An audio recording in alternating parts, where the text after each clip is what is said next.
માં સિહોરીનો પાવન ઇતિહાસ। સિહોરના ડુંગરે બિરાજતી જગદંબા। ગુજરાતની પવિત્ર ધરતી એટલે સંતો, શૂરાઓ અને સતીઓની ભૂમિ। આ ધરતી પર દેવી શક્તિના અનેક સ્વરૂપો બિરાજમાન છે, જે પોતાના ભક્તોની રક્ષા કરે છે। આવું જ એક દિવ્ય અને જાગૃત સ્થાન એટલે ભાવનગર જિલ્લાના સિહોરના ડુંગરા પર બિરાજતા માં સિહોરી। 1. મંગલાચરણ અને દેવીની સ્તુતિ।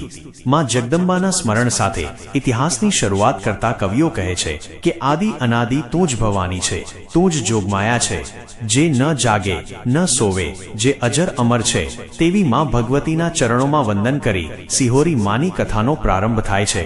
માં સિહોરી એ માત્ર એક કુળદેવી નથી, પણ 18 વરણ માટે આસ્થાનું કેન્દ્ર છે। 2. સિંહપુરનો ઇતિહાસ અને બ્રાહ્મણોનું શાસન।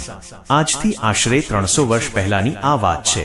અત્યારનું સિહોર તે સમયે સિંહપુર તરીકે ઓળખાતું હતું। લોકવાયકા મુજબ તે સમયે સિંહપુર પર બ્રાહ્મણોનું શાસન હતું। સિહોરની ધરતી વિદ્યા અને વીરતાનો સંગમ હતી। આજ સિંહપુરમાં જાની શાખના બ્રાહ્મણ પરિવારમાં સાક્ષાત જગદંબાએ પુત્રી સ્વરૂપે અવતાર લીધો। માનું બાળપણથી જ તેજ એવું હતું કે જોનારને લાગે કે આ કોઈ સામાન્ય બાળકી નથી, પણ સાક્ષાત શક્તિનો અંશ છે। જ્યારે માં 10-12 વર્ષની ઉંમરે પહોંચ્યા ત્યારે તેમનું સતીત્વ અને દિવ્યતા ચારેકોર પ્રસરી ગઈ હતી। લોકો તેમને નાની ઉંમરમાં જ જગદંબા કહીને પગે પડતા હતા। 3. ઐતિહાસિક યુદ્ધ અને કસોટીની પળો। સમય વહેતો ગયો અને સિંહપુર પર સંકટના વાદળો ઘેરાયા। ઇતિહાસ સાક્ષી છે કે ગાયકવાડી સરકાર અને અંગ્રેજ હકુમત વખતે અનેક નાના રાજ્યો પર આક્રમણો થતા। જ્યારે ગાયકવાડી ફોજની તોપોના ભડાકા થયા અને રણશિંગા ફૂંકાયા, ત્યારે સિહોરના બ્રાહ્મણોએ પણ પોતાની માતૃભૂમિ કાજે શમશેરો હાથમાં લીધી। યુદ્ધ અત્યંત ભયાનક હતું।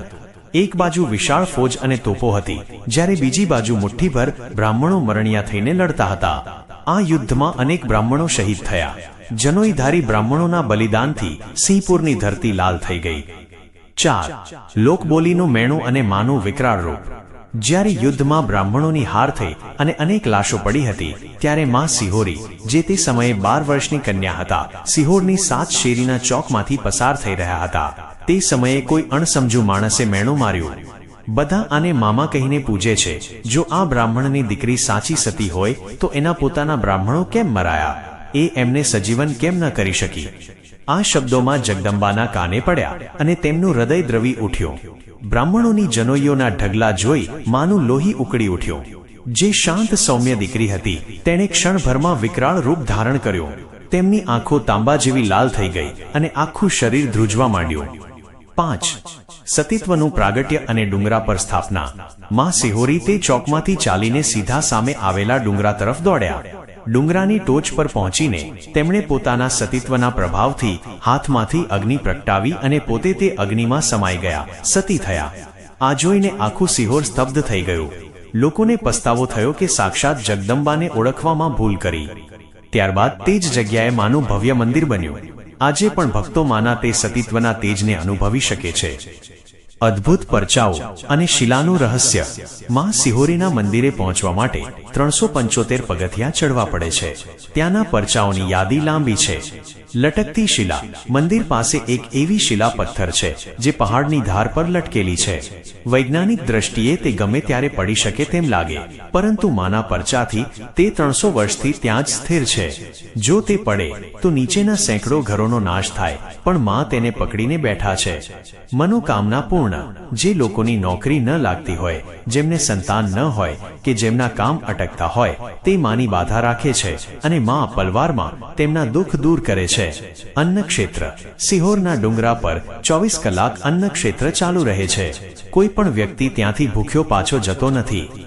7. ઉપસંહાર। આજે માં સિહોરી માત્ર એક જ્ઞાતિના નહીં, પણ 18 વર્ણના શ્રદ્ધાના પ્રતીક છે। સિહોરના ડુંગરાની હવા આજે પણ માના આશીર્વાદથી મહેકે છે। જે કોઈ શ્રદ્ધા સાથે આ 375 પગથિયાં ચઢે છે, તેની મુશ્કેલીઓમાં હરી લે છે। જય માં સિહોરી, જય જોગમાયા। નોંધ: આપેલ વિડીયોના મુખ્ય અંશો અને લોકકથાના આધારે આ લખાણ તૈયાર કરવામાં આવ્યું છે। શું આપને આ ઇતિહાસમાં અન્ય કોઈ વિશેષ વિગત અથવા માના અન્ય પરચાઓ વિશે જાણવું છે?